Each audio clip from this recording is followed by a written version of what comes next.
पोटासाठी नाचते मी परवा कुणाची ही लावणी आठवतीये का नाही आठवणार। गेल्या 5 दशकांपासून या लावणीने मराठी मनावर राज्य केलंय।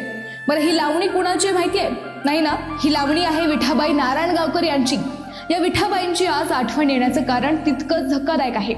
ज्या लोकनायिकेने महाराष्ट्राला वेड लावलं होतं, राष्ट्रपतींकडून पुरस्कार मिळवला होता, 2दा कलेतील सुवर्ण पदक मिळवलं होतं, त्याच विठाबाई नारायणगावकर यांच्या तमाशा फळातील कलावंतांना बुधवारी बेदम मारहाण करण्यात आली। बरं ही कुठे झाली तर आपल्या संगमनेरमध्ये। ज्या संगमनेरला कलेची नगरी समजलं जातं तिथेच विठाबाईंच्या तमाशा फळातील पुरुष व महिला कलावंतांना कपडे फाटोस्तोवर मारहाण झाली। हे सगळं निंदनीयच आहे। पोटाची खळगी भरण्यासाठी गावोगावी फिरणाऱ्या कलावंतांना किरकोळ कारणातून गुराढोरांसारखं अमानुष मारणं हे राक्षसी आहे। ज्या विठाबाईंच्या तमाशा फळाला ही मारहाण झाली त्या विठाबाई कोण, किमान हे तरी त्या मारहाण करणाऱ्या गावगुंडांना माहित आहे का? चला आज हा विषय आपण समजून घेऊ। नमस्कार, मी अद्वैता आणि आपण पाहत आहात अहिल्यानगर लाईव्ह 24 नगरी घडामोडींचं परफेक्ट अनालिसिस। 1 एप्रिलला संगमनेरमध्ये घटना घडली।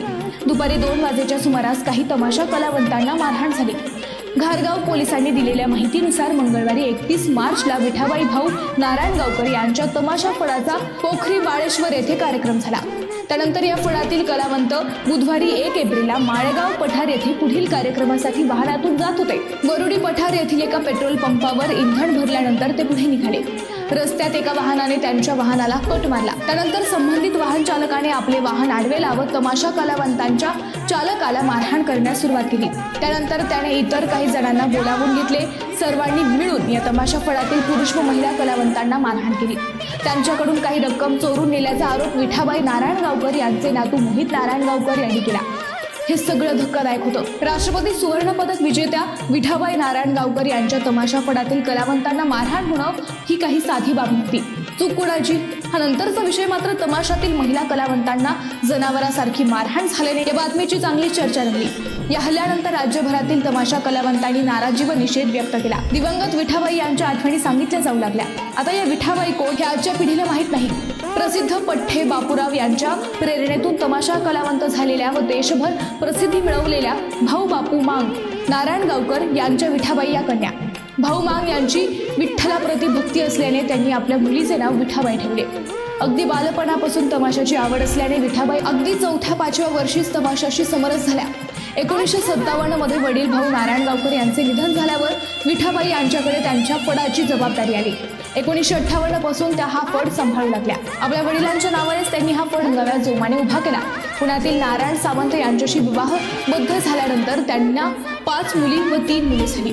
परंतु या मुलांच्या बाळंतपणातही अगदी 9व्या महिन्यापर्यंत त्यांनी स्टेजवर आपली कलाकारी सादर केली। असं सांगतात की पोटात बाळंतपणाच्या कळा येत असतानाही त्या स्टेजवर होत्या। लावणी संपताच काही वेळ पडद्याआड जाऊन त्यांनी मुलांना जन्म दिला। परंतु तेव्हाच प्रेक्षकांनी त्यांच्याच नृत्यासाठी गलका केला। विठाबाईंचा डान्स घेण्याचा आग्रह प्रेक्षकांनी धरल्यावर त्यांनी आपल्या बाळाची नाळ दगडाने ठेचून काही मिनिटात पुन्हा स्टेजवर येत लावणी सादर केली। रक्तात न्हाली कुऱ्हाड, छोटा जवान, मुंबईची केळेवाली, मराठा सरदार, सापडला हरी न्यायिकेच्या घरी, चंद्रमौळी, शिवप्रताप, रायगडची राणी या त्यांच्या वगनाट्यांना देशभर प्रसिद्धी मिळाली। पोटासाठी नाचते मी परवा कुणाची, नेसली पितांबरी जरी अशा कित्येक अजरामर लावण्या त्यांच्याच होत्या। 1968 साली पुण्यात भरलेल्या अखिल भारतीय तमाशा परिषदेच्या त्या अध्यक्षाही होत्या। त्यांच्या याच कलागुणांमुळे 1990 साली त्यांना कलेतील राष्ट्रपती पुरस्कार मिळाला होता।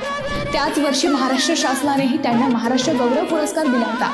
याशिवाय पद्मश्री विठ्ठलराव विखे पाटील पुरस्कार, जागतिक महिला दिन पुरस्कार, माननीय शरद पवार पुरस्कार, भारत सरकारचा संगीत नाटक अकादमीचा पुरस्कार असे कित्येक पुरस्कार त्यांना मिळाले। या लावणी सम्राज्ञीने 2002 साली पुण्यातील खासगी रुग्णालयात अखेरचा श्वास घेतला। आता त्यांचा हाच फड त्यांचा मुलगा व त्यानंतर त्यांचा नातू सांभाळतोय। बुधवारी याच फडातील कलावंतांना संगमनेर तालुक्यात मारहाण झाली। हे दुर्दैवीच म्हणावं लागेल। ज्या विठाबाईंनी 1962 साली सैनिकांसाठी अगदी सीमेवर जाऊन तमाशा सादर केला होता त्याच विठाबाईंच्या फडावर असा हल्ला होणं निंदनीय आहे। घारगाव पोलीस या प्रकरणाचा तपास करत आहेत। आरोपींना लवकरात लवकर पकडून त्यांना शिक्षा व्हावी अशीच तमाशा प्रेमींची मागणी आहे। मित्रांनो, तुम्हाला हा विषय कसा वाटला हे आम्हाला कमेंट करून नक्की कळवा। शिवाय व्हिडिओ आवडला असेल तर चॅनलला सबस्क्राईब करून व्हिडिओला लाईक करायला विसरू नका। पुन्हा भेटू नव्या विषयावर, तोपर्यंत जनाची मनाची पोटासाठी